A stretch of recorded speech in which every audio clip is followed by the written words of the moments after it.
저는 밴쿠버 한인장로교에서 파송을 받고 간 이정욱 선교사고요. 저기 뒤에 앉아 계시는 분 제 부인 이하영 선교사. 그러니까 저희들이 2009년에 떠나서 지금까지 17년 동안 섬기다가 처음으로 안식년을 갖고 여기 다시 오게 됐습니다. 근데 제가 와서 느낀 거는 밴쿠버가 많이 변했는데요. 사람들이 눈을 안 마주치더라고요. 전에는 그래도 다니면은 가기 전에는 인사도 하고 그랬는데 요즘은 전혀 안 마주치고 인사를 안 하는 게 좀 달라졌고요. 그리고 제가 옛날에는 여기 있었을 때는 중국 아주머니랑 한국 아주머니를 알아볼 수 있었는데 지금은 전혀 모르겠더라고요. 근데 그분들은 지나가면서 웃으면서 지나가세요. 근데 안 쳐다보세요. 그래서 제가 많이 바뀌긴 했구나 하는 생각이 들었습니다. 근데 저희는 한인장로교회 저는 영어권에 있었고요. 2000년부터 남아공에 선교를 가서 2세들이랑 여러 군데를 다녔어요. 남미도 다녔고 그리고 중국도 갔었고 북한도 갔었고요. 남아공에 많이 갔었고 저도 이제 선교부 집사가 돼가지고 많이 사람들을 다른 나라로 보냈어요. 이번에 코스타리카 가신다고요. 저도 그렇게 시작했기 때문에 17년 후에 여러분들이 어떤 모습일지 참 궁금합니다. 근데 그때 제가 라이트하우스에서 영어권 친구들이랑 선교를 하면서 많은 걸 배웠어요. 그러면서 제 처음에 남아공을 갔다 왔는데 너무 일을 잘하셔서 그런지 목사님께서 저를 집사로 시켜주시더라고요. 그랬는데 그때 제가 성경도 제대로 한번 안 읽고 시작을 했어요. 그런데 경험을 통해서 여러 가지 섬기면서 여러 가지 선교사님들 세계를 돌아다니면서 보면서 많이 배워서 이 자리까지 왔습니다. 그리고 지금은 말씀하신 대로 올리아라는 단체 저희 부인이랑 파운더고요. 그리고 지금은 아주 한 십몇 년 된 아주 큰 단체로 컸고 큰 단체라는 게 무슨 저희들끼리 하는 거니까 뭐 그렇게 크게 안 생각하셔도 되고요. 그러니까 I'm precious to Jesus. 그러니까 나는 예수님께 소중해요라는 캠페인을 시작했고 그리고 지금은 부쿠 패밀리라는 그런 제자 훈련 사역을 하고 있어요.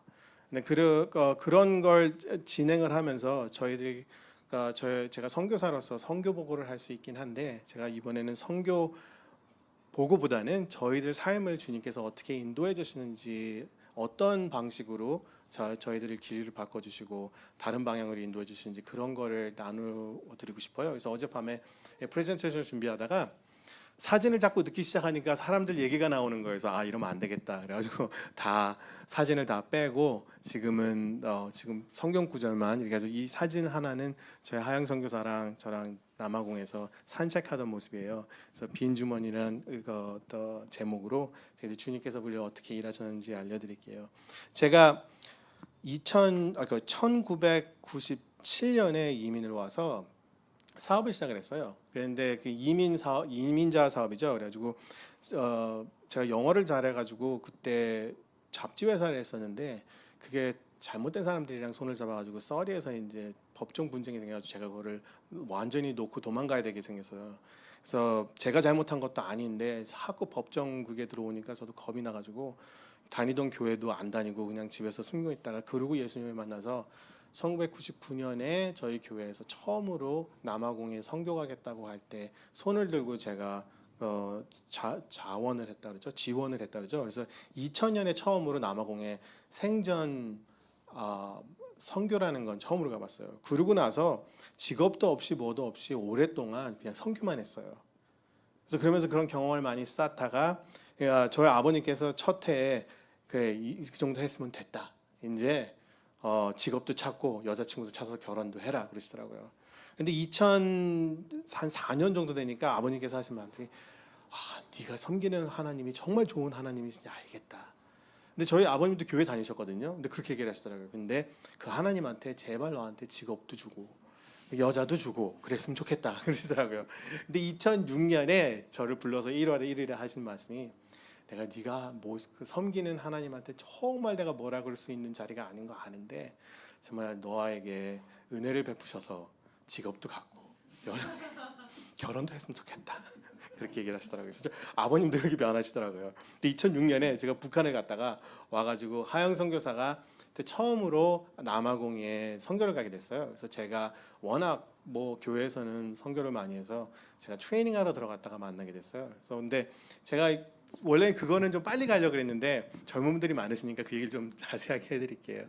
처음에 뭐 거기 그 어떤 누님이 한국어권 팀에서 저희들을 한번 만나게 해주시려고 그러시더라고요. 아, 이런 좋은 사람이 있는데 한번 만나보자. 그 리더가 아주 좋은 사람이다. 그래서 내가 선교 갈 때는 이런 거 하면 안 됩니다. 그리고 딱 끊어버렸어요. 그래서 그리고 나서 이제 한국어권도 가고 영어권도 같이 갔는데 그때 이제 짐을 쌀 때 저한테 한 말씀 하시는 게 밥이라도 먹자고, 밥은 먹어야 될 거 아니냐고. 그래서 중국 식당에 밥을 먹으러 갔어요. 근데 저는 이제 괜히 사심을 갖지 않으려고 그냥 여자 두 분이랑 밥을 먹고 있었는데 하영성 교사가 저한테 하시는 말씀이 집사님에 대해서 뭐 얘기 좀 해봐도 될까요? 그러시는 거예요. 내가 그러세요. 뭐 심심한데 할 말도 없고.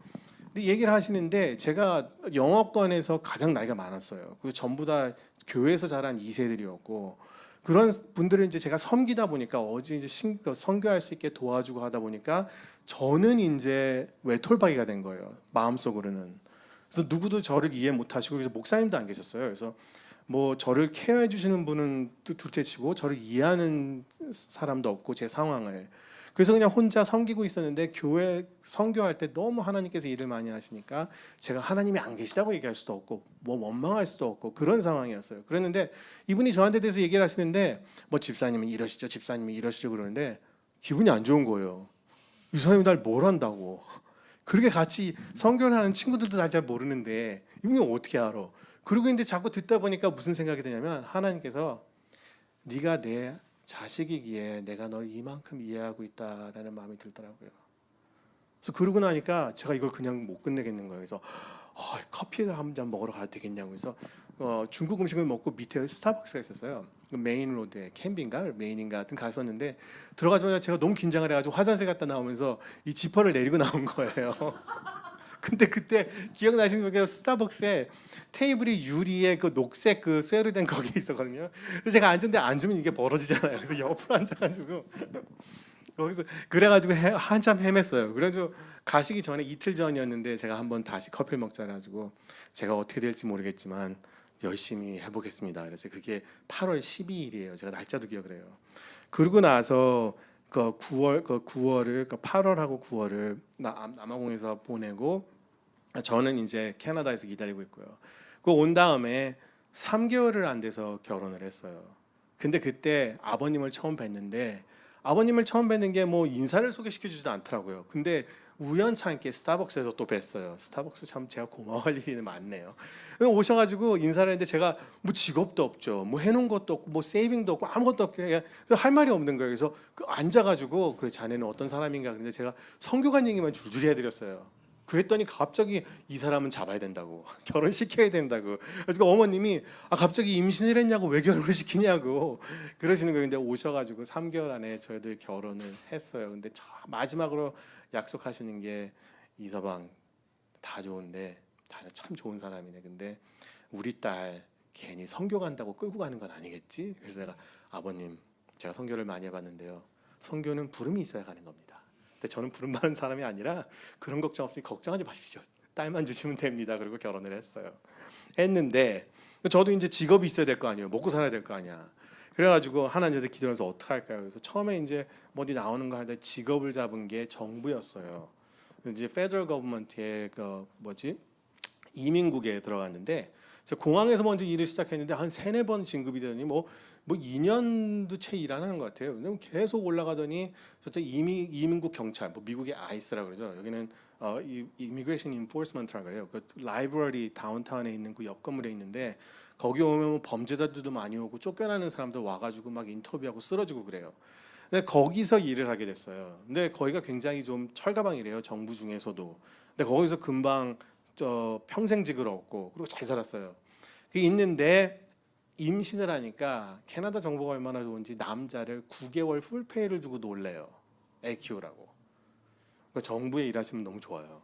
그래서 97% 페이를 받고 9개월을 제가 아이를 키웠어요. 제 아보나 키우는데 그때 이제 저희들이 시간이 많아가지고 다운타운 쪽에 살았었거든요. 그 그랜빌 아일랜드 그쪽에. 계속 하영선 교사랑 산책을 많이 했어요. 그래서 다니면서 하는데 하영선 교사가 자기는 몬테소리 선생인데 너무 돈만 찾는 비즈니스가 돼가지고 자기들은 너무 마음이 안타깝다는 거예요. 그래서 그러면은 본인이 유치원을 해보고 싶냐 그랬더니 해보고 싶대요. 그래서 그러면 어떻게 하면 되냐 그랬더니 집에서 유치원을 하면 7명까지 허가가 난대요. 근데 중요한 얘기는 한 명에 1,000불을 받는데 한 달에. 그럼 한 달에 7,000불이잖아요. 수학을 못해도 이거 7,000불이면 나 일자리 그만두고 선교만 해도 되겠다 싶어가지고 유치원을 찾은 거야. 유치원을 하자 그러고 집을 찾고 하는데 안 되더라고요. 첫 번째 게. 근데 제가 저에게 이랬죠. 저희 선교하면서 만났는데 우리가 교회도 어디든지 가서 교회 지어놓고 사람들 모여라 안 그러잖아요. 가지고 사람들을 알고 신앙이 크고 그 사람들이 하나님을 찾고 하나님께서 허락하실 때 준비가 됐을 때 교회 짓는 게 교회인데 우리는 왜 사람을 먼저 보지 않고 우리는 왜 유치원 어디서 할 수 있는지 자리부터 봤을까? 그래서 다시 한번 기도해 보자 그랬더니 그러재요. 그런데 이틀도 안 돼서 하나님이 저희 둘한테 뭐라 하는지 아세요? 내가 너희들한테 그렇게 아이들을 많이 아프리카에서 줬는데 왜 여기서 유치원을 찾니? 아이들을 찾니? 그러시는 거예요. 그래서 그날로 정말로 짐 싸가지고 준비해가지고 남아공으로 떠나게 됐어요. 그게 2008년이었어요. 근데 그거를 저희 부모님한테, 그러니까 저기 시댁이라 그러나요? 처가라 그러나요? 예, 장인어른하고 장모님한테 말씀을 드려야 되잖아요. 그래서 이제 슥 가가지고 어제 밥 먹자 그랬는데 말씀을 드렸어요. 어머님, 아버님, 죄송한데요. 저희들이 부름을 받아서 아프리카로 가야겠습니다. 저희 아들이 이제 1살도 안 된 채 이러고 있는데 너무 좋으셔가지고 만난다고 뭐 손주니 뭐니 그러고 쓰러지시는데 아프리카로 가야겠습니다. 그랬더니 아무 말을 못 하시는가 그러다가 어머니께서 하시는 말씀이 있어봐. 자네는 어떻게 이렇게 셀피시한가 그러는 거예요. 내가 자네들 자리 잡으라고 우리 양부모들이 캐나다까지 와서 고생해서 자리 잡고 이젠 직장 잡아서 잘 살면서 애까지 낳았는데 어떻게 이걸 다 버리고 아프리카에 가려고 그러냐 그러시는 거예요. 그래서 제가 그랬죠. 그리고 아보나는 어떡하나? 그 아이를 데리고 아프리카 가가지고 키우면 어떻게 되겠나 그러시는 거예요. 그래서 제가 정말 참 겁도 없죠. 앉아가지고 어머님 제가 세계를 돌아다니면서 선교를 해봤는데요. 요즘 세상에는 공부를 좀 못해서 돈이 좀 없어서 굶어 죽는 사람 아무도 없습니다. 그런데 인생의 의미를 못 찾아서 죽는 사람이 허다하더라고요.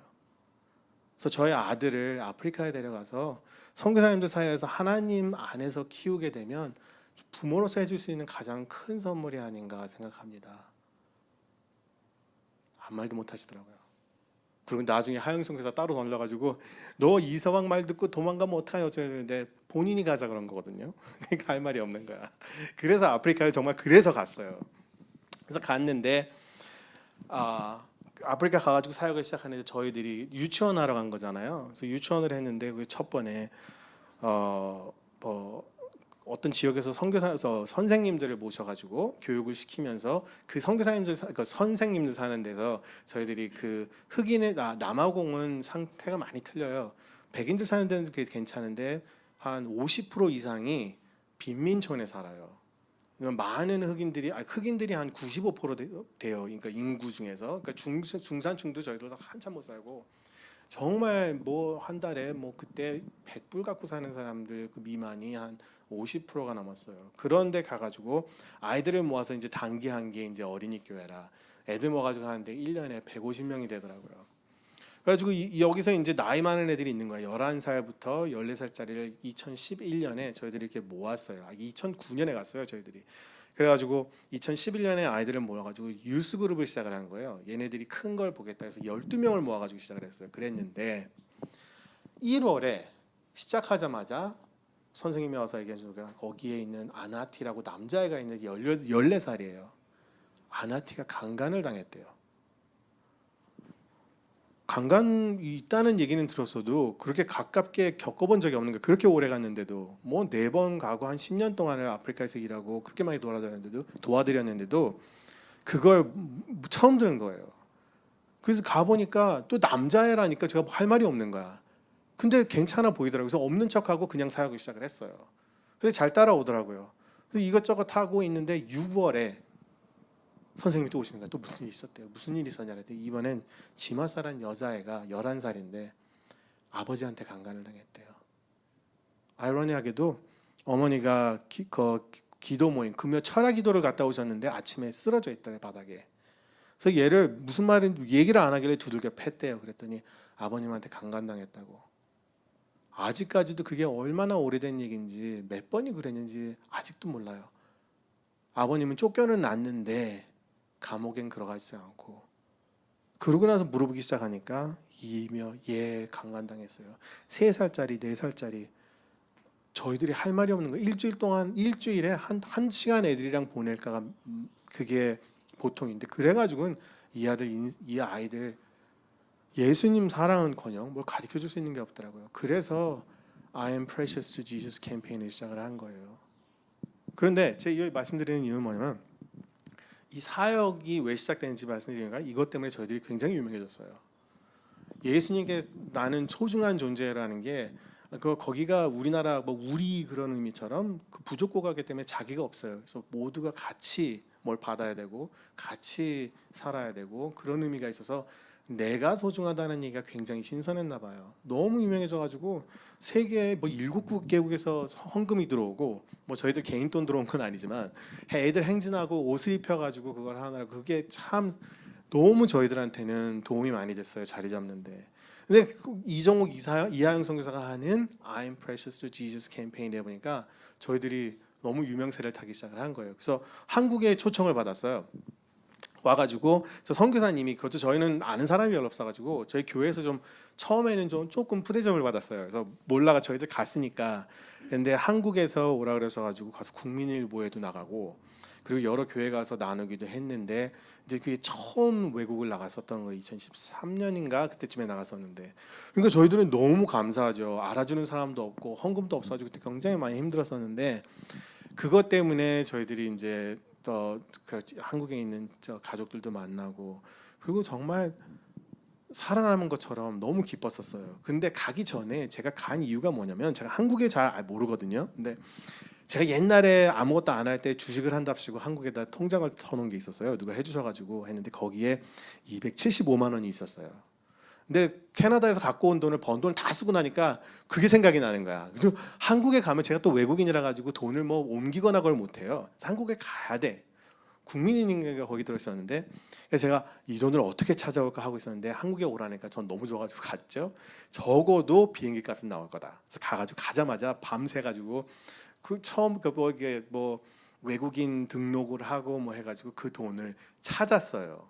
그러고서는 이제 그걸 다 한 거예요. 하고 나서 돌아오는데 마지막 날에 저희들이 쿼타 에어라인을 타고 왔었는데 1시 반 비행기가 그 화요일인가요? 근데 월요일 날 저 여기 예전에 만났던 분이랑 그때 한국에 있었던 분 가정을 연결이 된 거예요.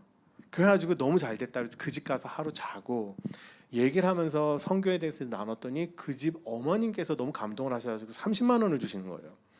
그래가지고 헌금 마지막에 30만 원 주시는데 너무 감사하죠. 그거 받아가지고 아침에 공항 버스 타면서 인천공항으로 가는데 세상에 그렇게 부러울 게 없는 거예요. 그래서 다 와가지고 막 전화하고 인사드리고 갑니다. 그리고 딱 공항에 도착했는데 이 쿼타 에어라인 창구가 없는 거예요. 그래서 아니 왜 창구가 없어요? 그랬더니 거기서 하신 말씀이 쿼타 에어라인은 밤에만 가요. 그러는 거예요. 그래서 표를 다시 보니까 1시 반에 제가 그렇게 선교를 많이 다니고 팀을 많이 다니고 그래서 오르게나이저 했는데도 1:30 그러니까 저는 1:30 애프터눈인 줄 알았어. 새벽 1시 반인 줄 내가 어떻게 알았겠어요. 그게 그러니까 1330으로 나와야 되는데 그거를 기억을 못한 거야. 몇 달 동안 1시 반 갔는데 비행기가 새벽에 떠난 거야. 처음으로 태어나서 가족여행이라고 가양선교사랑 애까지 앉혀가지고 이렇게 갔는데 비행기가 없으니 이거는 해결 방법이 없는 거예요. 그래서 돌아와서 내가 정말 큰 실수를 한 것 같아요. 그리고 카드 회사 공항에 에어라인에 전화했는데 에어라인은 일주일에 한 번 간대요. 그러니까 다음 걸 탈래도 일주일을 기다려야 돼.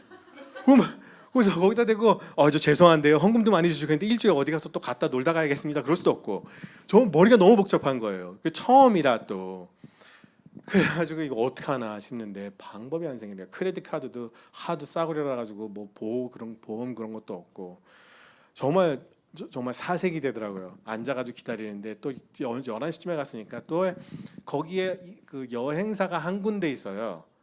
근데 왜 또 점심을 드시러 다 가셨네요.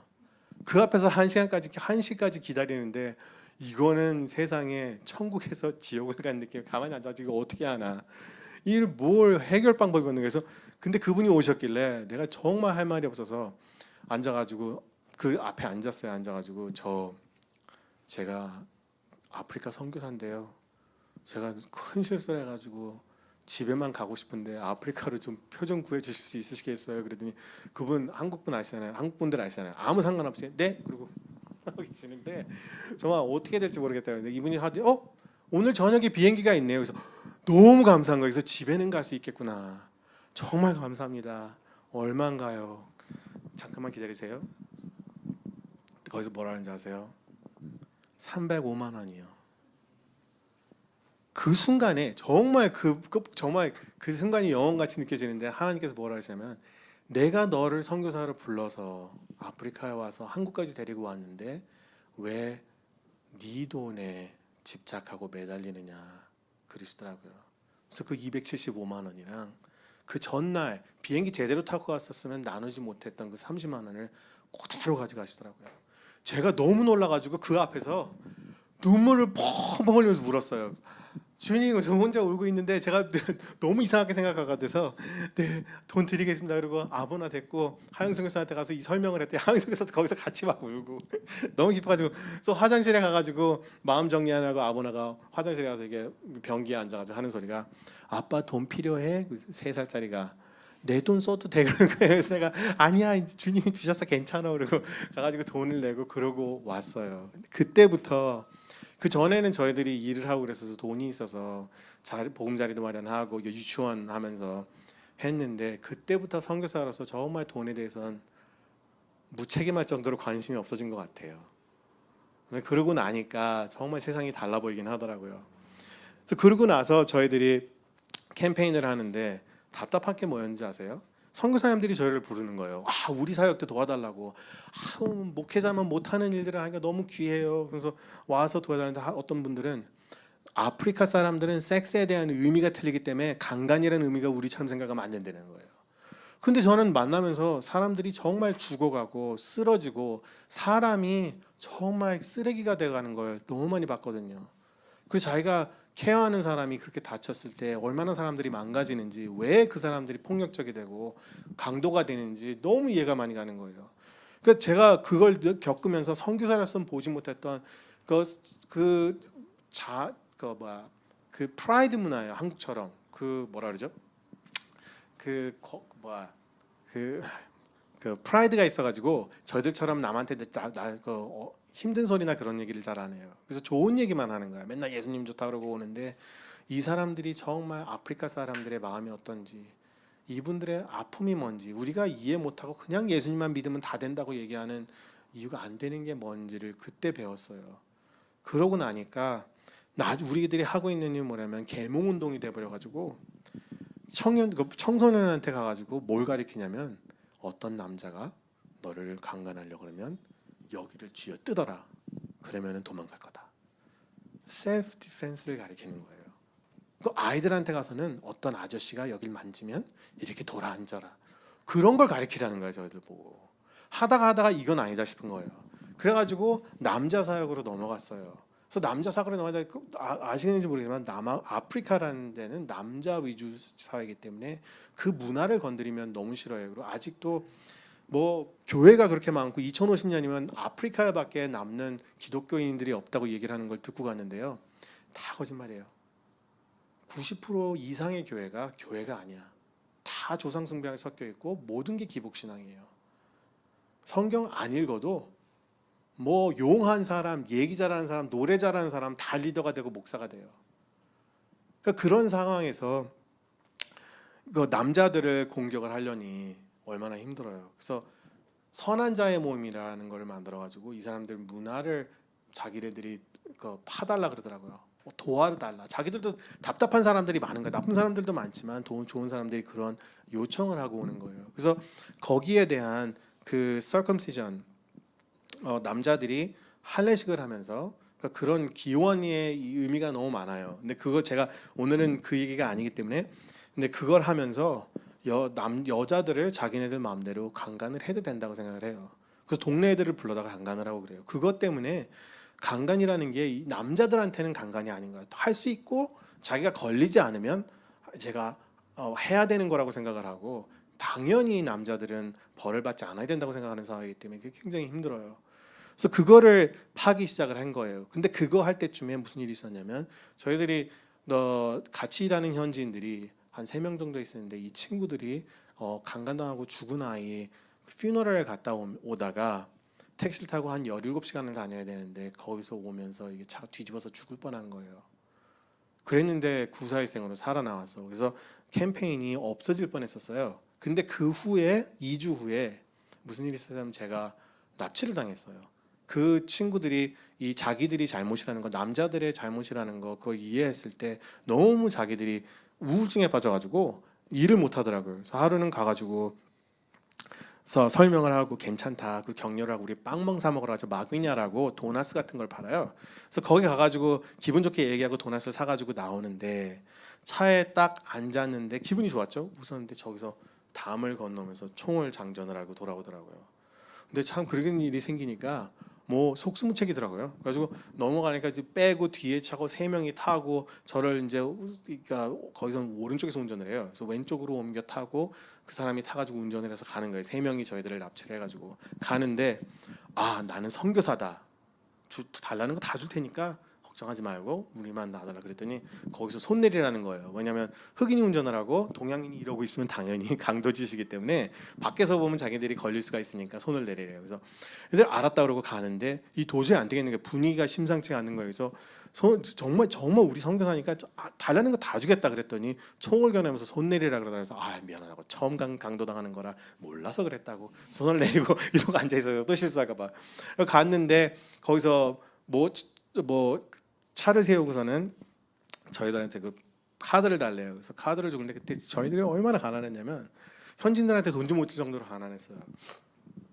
죄송합니다. 그때 한 중순 정도에 4월 중순 정도 됐는데 한 150불 남아 있었어요. 생활비가 한 2주를 살아야 되는데 도저히 이게 못 되는데 그것도 제가 또 기름을 넣어가지고 한 50불 빼고 한 80불인가 남아 있었어요. 은행 통장에. 근데 뭐 없으니까 가져가라고 줬지. 그리고 비밀번호도 줬는데 가가지고 이게 넣었어요. 근데 100불이 나오는 거예요. 돈도 없는데 나온 거야. 근데 또 보통 300불이 그날 리밋이에요. 데일리 리밋이야. 근데 또 하더니 또 200불을 꺼내는데 또 나왔어요. 그 전화기가 자꾸 들어오는 거예요. 그래서 내가 앉아가지고 이거 어떡하나 이거 자꾸 돈이 나가네. 근데 오고 나니까 이제 저희들이 돈을 많이 찾아서 그런지 저희들을 그냥 아무 말 없이 그냥 떠나더라고요. 그래서 이 사람들이 우리를 어디를 죽이고 버리고 가려고 그러는구나. 근데 제가 또 선교사인데 참 돌아서 생각해 보면 그때 주님을 안 찾고 머리에다 쏘면 안 아플 텐데 배에다 쏘면 굉장히 아플 텐데 이거 어떡하지 그런 생각을 하고 있었다가 참 나도 근데 이게 워낙 이건 아니구나 얘네들은 보통 애들이 아니구나 생각을 하니까 그냥 그러고 편안해지더라고요. 그래서 뭐 알아서 해라. 그리고 갔는데 한 30분 돌아다니다가 저희들 갑자기 떨궈 놓고 없어지더라고요. 근데 또 가다 보니까 저 앞에 또 차를 세워놨어. 그래서 차 타고 오면서 이건 저희들은 너무 감사한 거예요. 뭐 얻어맞지도 않고 뭐 하고 왔는데 이걸 경찰한테 가려니 경찰들은 아무것도 안 해준대. 그래서 그냥 차 찾아가지고 했는데 뭐 소문이 다 났어요. 막 잡히는 걸 본 거야. 그래서 막 사람들이 막 전화가 오는데 알았다 그러고 집으로 갔죠. 그래서 하영성님한테 얘기하고 가가지고 이제 집에 왔는데 몸은 무사하니 다행이죠. 뭐 3,000엔데 나가는 건 그거지만 돈이 없어진 건 이제 생활비가 이제 은행에 돈을 갚아야 되는 상황이 온 거예요. 그래서 이거 큰일 났다 싶어가지고 은행에 전화를 했는데 거기서 자기 핀 코드를 줬네요. 그래서 줬다 그러니까 그럼 어떻게 도와줄 수가 없대요. 그래서 그건 이해한다. 그래서 살아온 것만도 다행이니까. 근데 내가 돈이 없었는데 왜 나왔냐? 그랬더니 잠깐만 기다리래요. 한 15분 갔다 오더니만은 이게 나오면 안 되는 거였는데 나왔대. 그래서 거기다 대고 사기 그거 이제 무슨 뭐 스캠 하는 식으로 해가지고 돈을 돌려줄 테니까 경찰에 가가지고 그 사고 보고서만 갖다 달라는 거예요. 갔더니 그때 가가지고 저는 하이제킹이라고 얘기를 하고 나왔는데 그게 하이제킹이 아니라 키드내핑이라는 거예요. 근데 키드내핑 돼가지고 그때는 2005년이었거든요. 살아나오는 사람이 없대요. 그러니까 안 믿는 거야 경찰이. 거기 백인 경찰이 흑인 경찰 중에 한 명 있었는데 너 거짓말하는 거지. 내가 왜 거짓말 선교사라고 얘기하지 않았냐고. 이거 기분이 나쁜 거예요. 근데 이 말도 안 되는 소리 하지 말고 지금 얘기하면 봐줄 텐데 내가 잡으면 너 감옥에 집어넣었다가 뭐 한국이 아니라 어디를 추방하겠다는 거예요. 그리고 저도 이민국 경찰에 했잖아요. 기분이 나쁜 거야. 너무 안 좋은 거예요. 저도 이제 그 범죄자 취급을 받으니까. 가지고 알았다고 나 집에 간다고 그냥 왔어요. 근데 너무 화가 나는 거예요. 근데 그때 제가 느낀 게 뭐냐면 이게 지금 내가 기분 나빠할 게 아니구나. 제가 보통 선교사님들 강도당하시고 그러면은 트라우마 있어가지고 못 견디세요. 그래서 한국으로 많이 돌아가시고 그리고 정말 다치시는 분들도 있고. 근데 저는 얻어맞은 것도 없고 돈도 돌려받고 아무 일도 없는 게 누가 보호하셨구나. 그 친구들도 사고 났을 때 우리 보호하시고 이게 뭔가 그래가지고 그때 캠페인 있는 거를 다 솎아가지고 재정립을 한 거예요. 이게 우리가 미싱하는 게 있다. 하나님의 말씀하시는 게 있지 않겠느냐. 그래가지고 서베이를 해가지고 이 사람들한테 대해서 얻어낸 게 뭐냐면 기독교는 존재하지가 거의 않고 둘째는 이분들이 자라면서 사랑을 받아본 적이 없기 때문에 부모고 뭐고 아무것도 없어요. 막 애만 낳고 다니고 뭐 아버님 없는 건 당연하고 다 그냥 집에 있는 뭐 가축 정도로 생각을 하기 때문에 저희들이 생각하는 그거하고는 틀리더라고요. 근데 이런 분들을 교회에 모셔다가 예수님 사랑을 가리키려니 노래는 너무 잘하고 하면서도 예수님 사랑이라는 걸 이해가 할 레퍼런스 포인트가 없는 거예요. 그러니까 그런 사람들한테 왜 예수님 사랑을 모르고 나쁜 짓하고 돈만 원하고 그러냐고 해봐야 이거는 될 수 있는 애는 아니더라고요. 그래가지고 저희들이 모든 걸 다 접고 그 북구 패밀리라는 걸 시작을 한 거예요. 처음부터 이분들을 모아가지고 이제 사랑을 나누고 그 사랑을 바탕으로 그 예수님 사랑을 가리키는 사역을 시작한 게 2016년이었어요. 그래서 그때부터 지역 다니면서 하영선교사가 가가지고 미팅 못 온다고 괜히 빼요. 불러달라고. 그러면 가가지고 왜 못 와? 그럼 빨래 해야 된대. 뭐 하영선교사가 빨래 해주고 빨리 가라고 미팅 가라고. 그러고 뭐 아이들 케어하고 뭐 하는 거 전부 다 해가면서 정말 가족적인 그런 사람들을 모아가지고 2017년까지 그러니까 2017년에 겨우 자리를 잡았어요.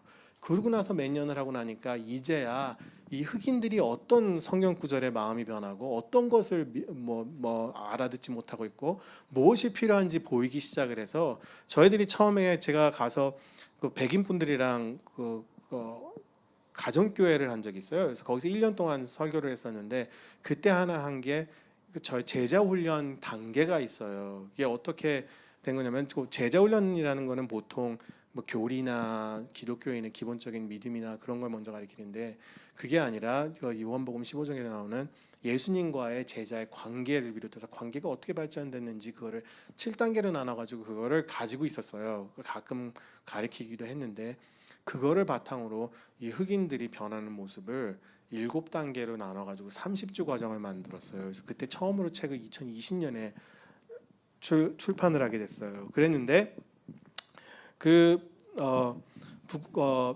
그거를 시작하고 나니까 뭐가 생기냐면 이 사람들 있던 분들이 바뀌기 시작을 하는 거예요. 뭐냐면 처음에는 그냥 사랑받기 싶어서 있었던 분들이 이제는 책을 읽으면서 이해를 하시는 분들로 바뀌면서 이게 뭐 어떤 상황이 생겼냐면은 전에 있던 분들이 떨궈져 나가는데 마음 아프긴 한데 뭐냐면 이분들은 저희들한테 사랑받는 게 너무 좋아서 우리들을 떠나기고 싶지가 않아서 잘하지가 않더라고요.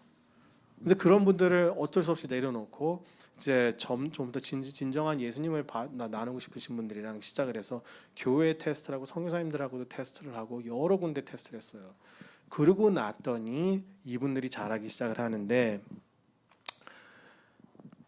현지인들이 깨어지는 분들이 생기시더라고요. 저도 지금 남아공에만 26년을 사역하고 있는 거죠. 너무 많은 사람들을 많이 만났고 이 북구 사역을 하면서 저도 말라위에서 지금 딴 선교사님이 하고 계시는 분들도 계시고 그리고 에스와티니, 잠비아 그리고 레소토 그런 여러 군데 다니면서 저희들이 이제 강연을 하러 다녔어요. 왜냐하면 그분들이 저희들이 하는 걸 잘 모르시고 새로운 거고 사람들이 정말로 진정으로 변하니까 저희들을 불러서 이제 그 시작해보고 싶으셔가지고 하시는 분들이 와서 저희들이 많이 다녔어요. 그래서 그런 사역으로 많이 변해가면서 저희들이 본 게 뭐냐면 진정한 흑인들이 자립할 수 있는 거. 왜냐하면 흑인들이 400년 이상의 선교 역사가 있는데도 변하지 못하는 이유가 처음에 저희들이 가서 너 성경 읽고 예수님 찬양하면 잘 살 수 있다. 그런 약속을 한 거예요. 근데 흑인들이 좀 단순한 면이 있어가지고 그걸 믿고 자기 삶이 바뀔 때까지 교회를 온 거야. 근데 안 바뀌거든. 다 백인들만 잘 사고 자기들은 못 살고 힘들고 뭐 지탄당하고 뭐 하는 건 뭐 변하는 게 없으니까 이제는 많이 떠나는 분들이 있어요. 그래서 그 기복신앙이라는 게 그 펜테코스탈 같은 교회가 제일 많은 이유가 그거예요. 왜냐하면 이러고 있으면은 무슨 좋은 일이 생기면 다 하나님이 해주신 거라고 얘기를 하고, 그리고 목회자들은 다 벤츠 타고 다니고 너무 잘 살고 부인도 제일 이뻐요. 목회자들 왜 이렇게 목회자들이 이쁜 사람만 찾는지. 근데 이쁜 사람들이 오는 거겠죠. 돈이 있으니까. 근데 그런 식으로 하다 보니까 이게 해결이 안 나는 거야. 그래서 제가 거기서 이 사람들인데 이분들이 자기들이 잘못된 게 뭔지, 백인들이 왜 필요 없는 건지. 왜냐하면 저희들도 보면요, 성교사님들도 교회에서도 그렇고 뭐 문제가 있잖아요. 그러면 난 저 사람보단 잘할 수 있을 것 같아. 그래서 열심히 막 투쟁을 해요. 뭐 투쟁이라고보다 뭐 어떻게 알아듣시는 대로 자기가 노력을 해요. 근데 자립을 하거나 떠나게 되면 이분보다 잘한다 그러면 자기가 만족을 하는 게 사람이더라고요. 선교사님들끼리도 저 선교사님 너무 못해. 근데 그분보다만 잘하면 안 좋아하시는 분들이 없는 게 아니더라고요. 근데 문제는 뭐냐면 기독교인이라는 거는 누구보다 잘하는 게 문제가 아니라 내가 예수님께서 하라는 거를 하느냐가 가장 중요한 건데 그걸 잊어버리는 경우가 많더라고요. 그러니까 언제나 백인이 있고 언제나 저 같은 사람들이 돈을 주고 밥을 주고 하니까 우리들 밑에서만 있는 거예요. 근데 그거 상관없이 주님께서 뭘 하라 그러는지 이해하시는 분들이 생기더라고요. 그래서 이건 우리 문제다. 백인들이 우리를 망쳐놓거나 뭐 차이나맨 같은 사람들이 망쳐놓은 게 아니라 우리들 잘못이다. 그래가지고 시작하시는 분들이 생기기 시작하시길래 저희들이 내려놓을 준비를 2년, 3년 전부터 했어요. 그래서 그 준비를 어떻게 했냐면,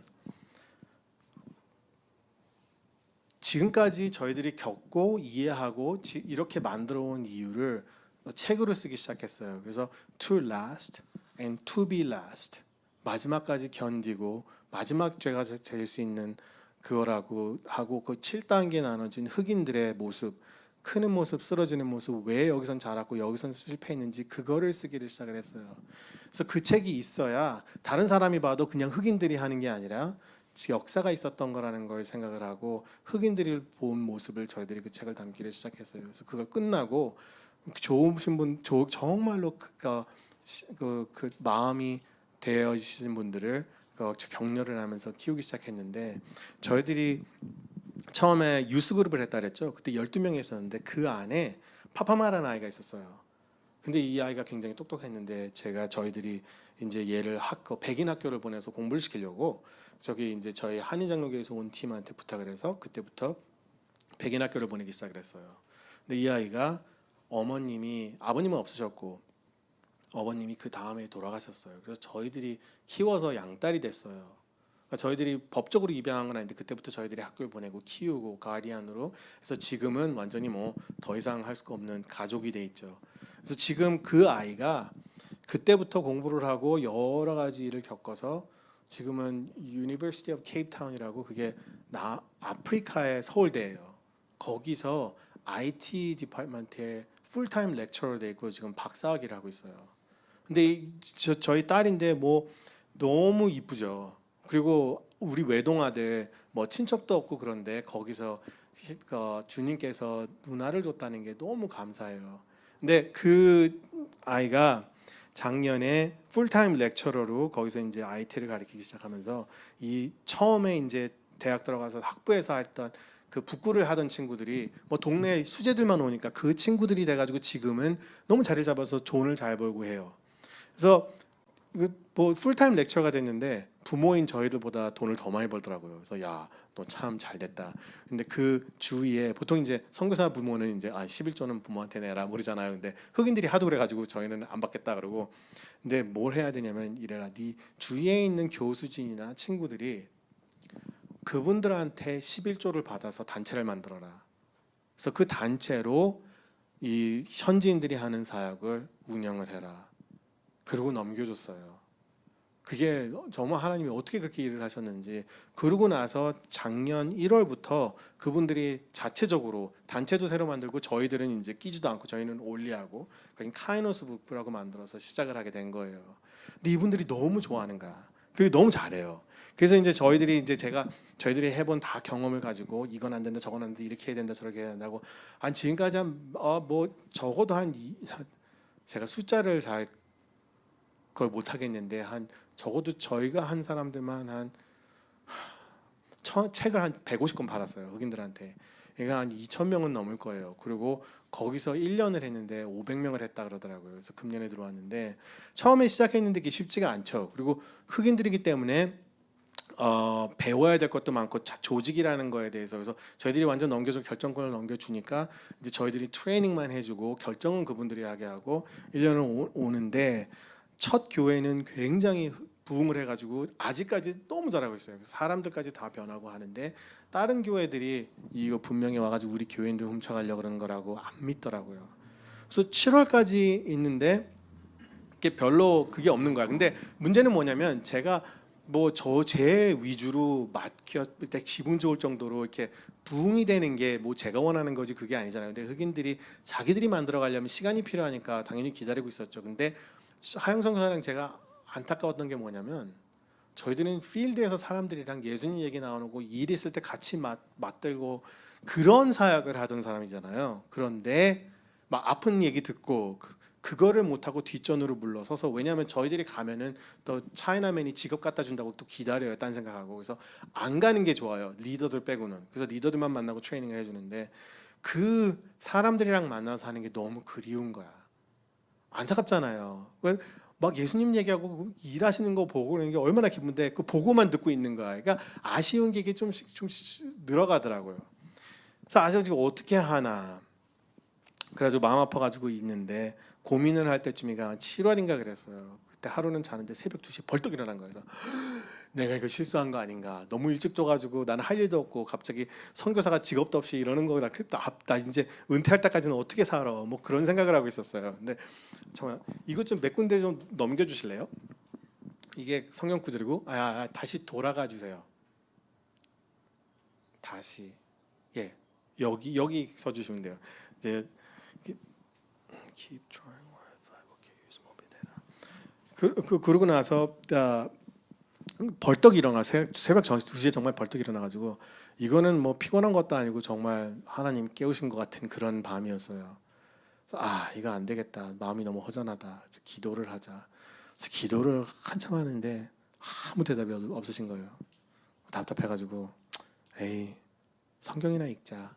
그리고 요한복음을 펴가지고 그냥 처음 1장부터 이걸 읽기 시작을 했어요. 근데 그 다음 그 슬라이드에 가보면 하나만 넘겨주세요. 3장 30절이죠. 여기서 딱 저를 멈추시는 거예요. 그는 흥해야 하겠고 나는 쇠해야 하리라 하니라. 그 얘기를 듣는 순간 내가 아무리 선교사로서 미래가 망가지더라도 내가 그걸 생각할 때가 아니구나. 내가 빠져야만. 왜냐하면 말씀하신 대로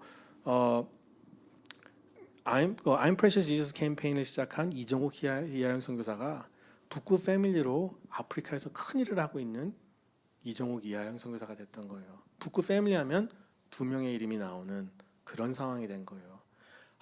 맞아 빠져야 되겠구나. 그래서 그 다음 날 저 아이가 작년 12학년이었거든요. 그래서 그때 12학년에 12월에 끝나요. 그래서 마지막 시험을 보고 있는데 아들을 불러가지고 주님께서 얘기하시는데 내가 낮아져야 된단다. 지금까지 네가 나를 믿고 엄마를 믿고 열심히 살았지만 이제부터는 결정 다 네가 하고 그 시험 다 잘 보고 있으니까 하나님과 함께 결정해서 네 삶을 만들어라. 그리고 얘를 출가를 시켰어요. 그 딱 일하는 딸이랑 같이 이사를 나가게 했어요. 그래서 내보내고 하이너스 북구 분들한테 얘기를 했더니 너무 잘한 거라고 걱정하지 마시라고 그러시더라고요. 근데 그러고 낳고 마음을 잡고 나니까 갑자기 하이너스 북구 교회가 6개가 됐어요. 같이 일하는 교회가. 그래서 금년에 저희들이 없을 때 6개의 교회를 탄탄하게 카이노스 북구 패밀리를 임플멘트 하는 거 그걸 목적으로 리에이전 퍼슨이랑 목회자랑 다 함께 일하고 젊은이까지 해서 계획을 세워놓고 이제 놔둔 거예요. 근데 그때 저희들이 뭐 어떻게 해야 되나 생각을 한 게 뭐냐면 우리는 이제 떠나야겠구나. 적어도 케이프타운에서 벗어나야 되겠구나. 그래서 어디를 가야 되나. 말라위에서 하시는 분도 있고 여기 하는데 그쪽으로 옮길까 그래가지고 집을 팔려고까지 했어요. 근데 그때 무슨 일이 있었냐면 12월 들어갔는데 아이들도 이제 이사 나가고 저희들 둘이 있는데 이하영 선교사가 지금 제가 54이에요. 그 48이거든요. 갑자기 임신을 한 거야. 48에 임신을 했대요. 나 이상한 것 같아. 그러더니 검사를 해봤더니 나 임신했어. 그래서 이거는 뭐라 그래야 될지도 모르겠는 거예요. 그래서 당연히 나이가 들어서 하는 게 위험하기도 하고 될 일도 아닌데 저희는 뭐 매니퍼스가 온다고 뭘 해가지고 저는 그런 생각도 전혀 안 했었죠. 그래서 아이들을 불러가지고 이거는 이제 다 크고 저희들이 믿는 그리고 저희 딸은 동역자가 돼버렸으니까 앉아가지고 얘기를 했어요. 엄마 임신했단다. 그랬더니 막 놀라더라고요. 저희 아들은 난 아빠가 누군지 모르겠어. 그런 거예요. 왜? 그랬더니 아빠가 그렇게 큰 실수하는 거 못 봤대요. 처음 봤대. 근데 아이가 생긴 게 솔직히 실수긴 하지만 그게 주님이 함께 하시는데 실수라고 생각하기엔 내가 뭐라고 설명해야 돼? 걔는 뭐 전혀 모르니까 그런 걸. 그랬는데 제가 얘기했죠. 그래서 맞다. 그래서 네가 독립을 한 거다. 아빠도 큰 실수할 수 있고 좀 그 대단한 사람은 아니니까 그렇게 생각하지 마라. 그러고 있는데 이제 이해를 하더라고요. 이제 아이에 대한 거를. 그러더니만은 다 이제 막 돌아서는 거예요. 근데 저도 너무 걱정이 되는 거예요. 그래서 이거 어떡하나. 나 선교사인데 무슨 다른 인컴이 있고 무슨 뭐 믿는 것도 있는 것도 아니고 내가 무슨 펜션이 기다리고 있는 것도 아닌데 만약에 71세가 돼야 얘가 18이 될 텐데 71세까지 선교는 못하지만 선교사라서 헌금 좀 주십시오 그래가지고 이게 말이 되느냐로 그런 생각도 하면서 여러 가지 고민이 되는 거예요. 그리고 건강은 어떻고 뭐 잘못되면 큰일 나잖아요. 그래서 그러고 있었는데 저 그냥 기도밖에 나오는 게 없더라고요. 근데 하영승 사가 어떻게 생각하는지 기다리고 있는데 하루는 자기도 고민하다가 얘기하더니 여보 그러면서 울면서 얘기를 하는 거예요. 내가 얘기를 하다고 기도를 하다 보니까 내가 애기한테 얘기를 하고 있더래요. 그래서 나는 이거를 내 이해가 있는 게 너무 감사하다고 그래가지고 이제 부모님들한테 얘기를 했더니 너무 좋아하시는 거예요.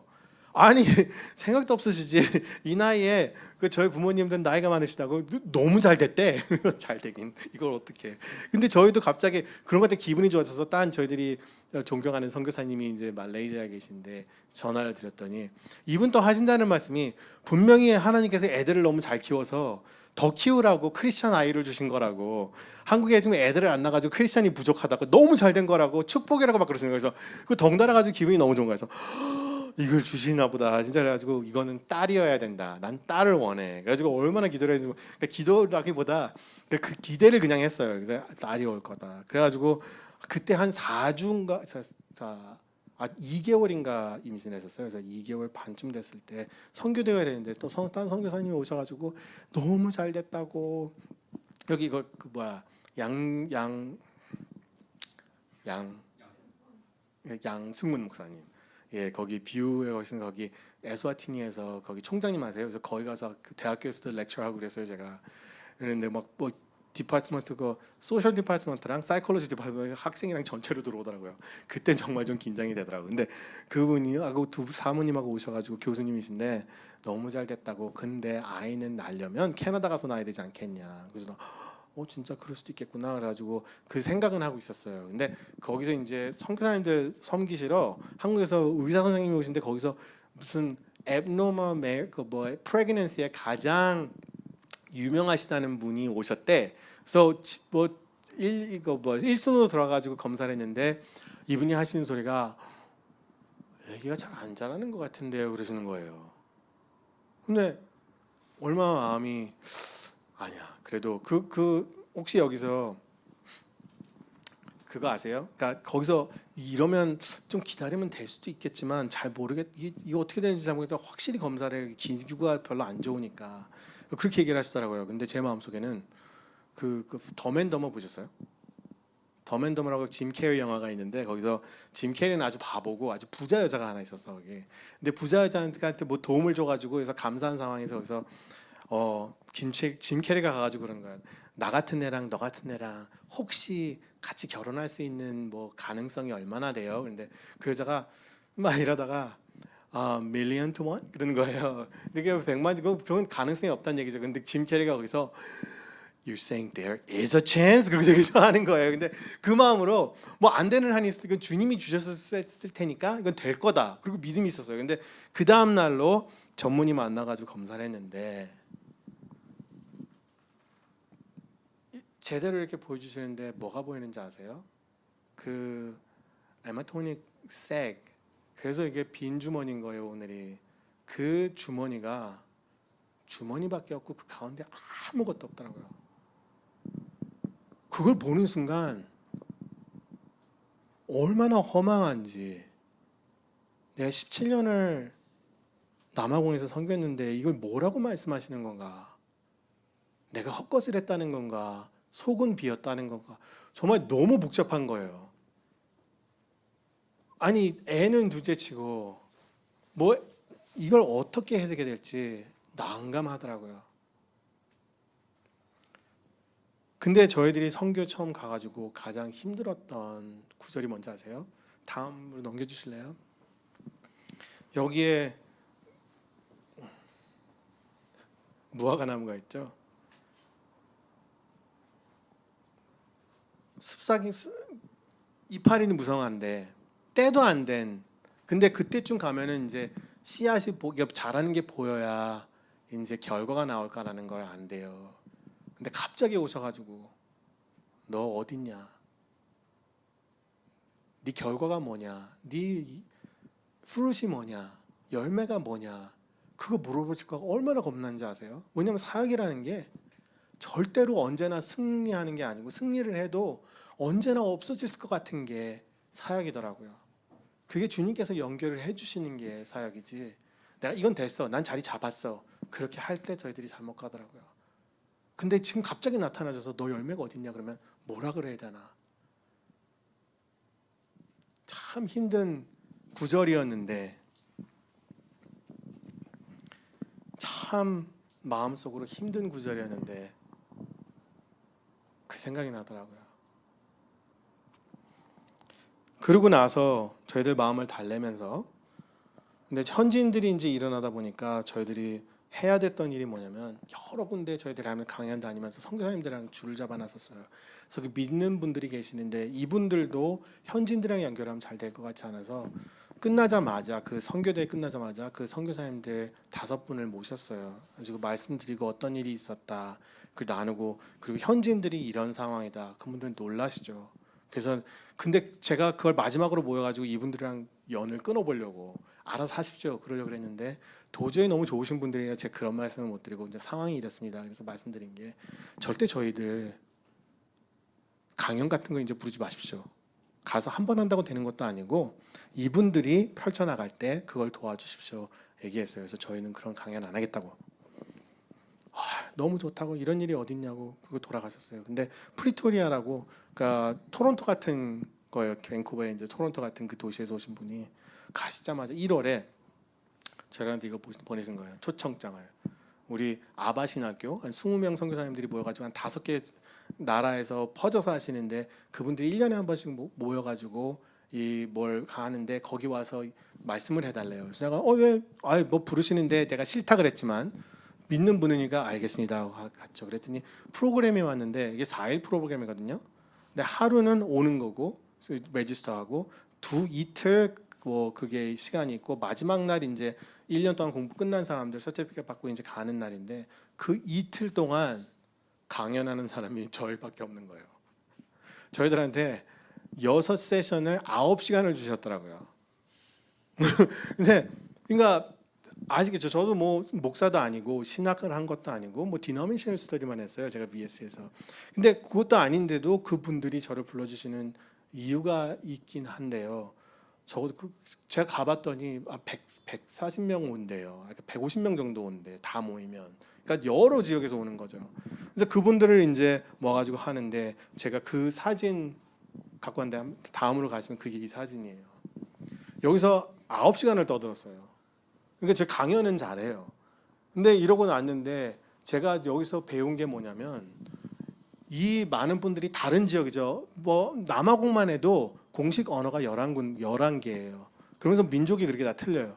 그 많은 분들이 하나씩 하나씩 오면서 저희한테 너무 좋은 일 한다고 저희 동네에서도 와서 해달라고 부탁하시는데